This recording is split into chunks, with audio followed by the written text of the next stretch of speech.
Frock stitch చేయగా మిగిలిన క్లాత్తో 8 మంత్స్ పాపకి ఫ్రాక్ స్టిచ్ చేశానండి. చూడండి ఒకసారి ఎలా ఉందో. హాయ్ అండి అందరికీ, అందరూ ఎలా ఉన్నారు? Welcome to my channel Nagu Krish world. ఇప్పుడు కటింగ్ చూద్దాము. ముందుగా ఫ్యాబ్రిక్ని 4 ఫోల్డింగ్స్ చేసుకొని పైవైపున కుట్ల కోసం ఒక 1/2 ఇంచ్ వదులుకోవాలి. తర్వాత బాడీ పొడవు కోసం 8 ఇంచెస్ మార్క్ చేసుకోవాలి. బాడీ పొడవు ఇంకా తక్కువగా కూడా తీసుకోవచ్చు, కాకపోతే నేను ఎదిగే పాప కదా అని కొంచెం పొడవుగానే పెడుతున్నాను. కింది వైపు కూడా కుట్ల కోసం ఒక 1/2 ఇంచ్ మార్క్ చేసుకోవాలి.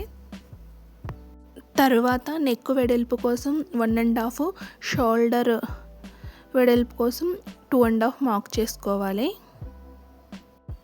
ఆర్మ్ డౌన్ ఏమో 4 ఇంచెస్ మార్క్ చేసుకోవాలి. చంక రౌండ్ కోసం ఇక్కడ చూపిస్తున్నట్లు కార్నర్లో 1/2 ఇంచ్కి మార్క్ చేసుకొని రౌండ్ గీసుకోవాలి.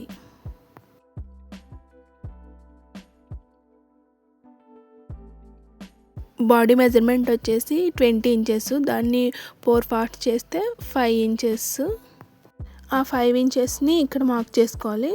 మిగిలినది కుట్ల కోసం మార్క్ చేసుకోవాలి, ఒక 2 ఇంచెస్ ఎక్స్ట్రా. ఇప్పుడు నెక్ డౌన్ కోసం 2 ఇంచెస్ తీసుకున్నాను. నేను రెండు వైపులా బ్యాక్ ఫ్రంట్ రెండు వైపులా రౌండ్ నెక్ని డ్రా చేసుకుంటున్నాను.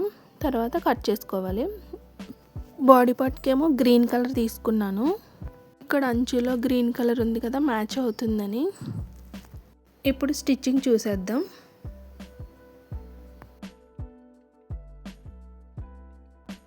ముందుగా బాడీ పార్ట్ని స్టిచ్ చేసుకుందాం.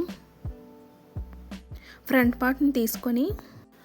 పార్ట్ని తీసుకొని లైనింగ్ ఒరిజినల్ ఫ్యాబ్రిక్ని ప్రిన్స్ పెట్టుకొని ఇక్కడ చూపిస్తున్నట్లుగా రౌండ్ నెక్ని స్టిచ్ చేసుకోవాలి. చూపిస్తున్నట్లుగా స్టిచ్ చేసిన తర్వాత చిన్న చిన్న టక్స్ పెట్టుకొని నెక్ని తిరిగేసుకోవాలి.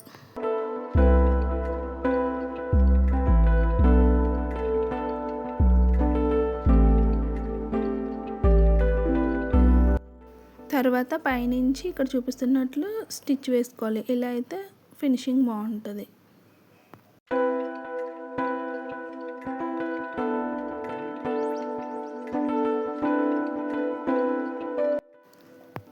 మెయిన్ ఫ్యాబ్రిక్ లైనింగ్ కదిలిపోకుండా చివర్లో ఒక స్టిచ్ వేసుకోవాలి ఇక్కడ చూపిస్తున్నట్లు. బ్యాక్ పార్ట్ని తీసుకొని దీనికి కూడా రౌండ్ నెక్ని స్టిచ్ చేసుకొని ఉక్స్ పట్టి కాజా పట్టీలను స్టిచ్ చేసుకోవాలి.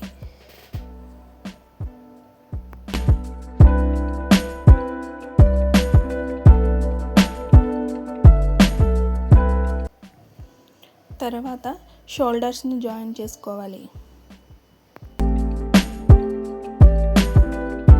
షోల్డర్స్ తిన్నగా డాట్స్ వేసుకోవాలి. ఇక్కడ చూపిస్తున్నట్లుగా 1/2 ఇంచ్కి మార్క్ చేసుకొని క్రాస్గా స్టిచ్ వేసుకోవాలి.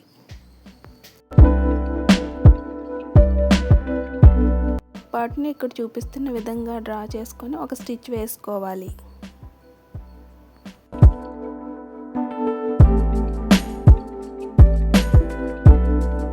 ఇప్పుడు బుట్ట హ్యాండ్స్ కోసం మార్కింగ్ చేసుకుందాం. ఫ్రిల్స్ పెట్టడానికి ముందుగా కొంచెం క్లాత్ని వదుకొని తర్వాత హ్యాండ్ షేప్ డ్రా చేసుకోవాలి. పై వైపున ఒక టక్ పెట్టుకోవాలి. ఫ్రిల్స్ పెట్టుకోవడానికి వదులుకున్న ఎక్స్ట్రా క్లాత్ మొత్తాన్ని ఫ్రిల్స్ పెట్టేసుకోవాలి కింది వైపు.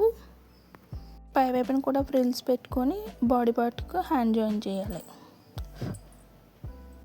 ఇప్పుడు వేస్ట్ దగ్గర చిన్న చిన్న ఫ్రిల్స్ని పెట్టుకోవాలి ఇక్కడ చూపిస్తున్నట్లు.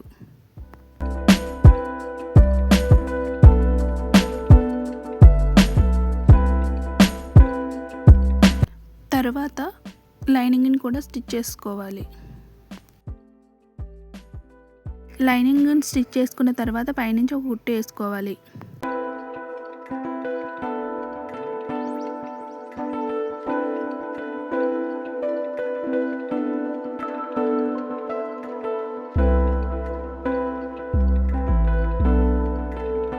మనకి ఎంత లూజ్ కావాలో మార్క్ చేసుకొని సైడ్ స్టిచెస్ వేసుకోవాలి.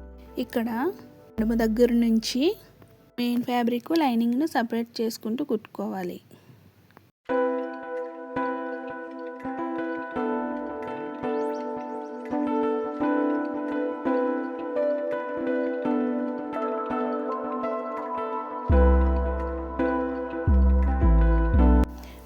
ఫ్యాబ్రిక్ని స్టిచ్ చేసేటప్పుడు ఇలా ఫోల్డ్ చేసుకొని స్టిచ్ చేసుకుంటే ఆ పోగులు అవి బయటికి రాకుండా నీట్గా ఉంటుంది.